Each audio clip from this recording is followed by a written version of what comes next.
रासोपाका स्वर्णिम वाग्ले दोब्बर मतान्तर सहित विजयी भएका छन्।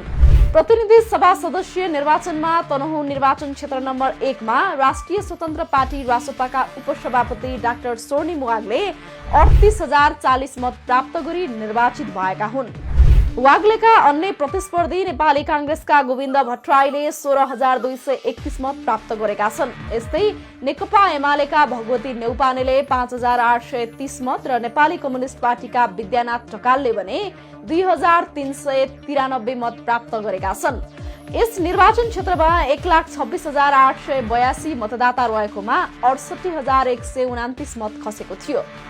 डाक्टर वाग्ले तनहुँ क्षेत्र नम्बर 1 मा दोस्रो पटक निर्वाचित भएका हुन्। विक्रम सम्वत 2080 वैशाख 10 गते सम्पन्न उपनिर्वाचनमा डाक्टर वाग्ले 34,911 मत प्राप्त गरी विजयी भएका थिए।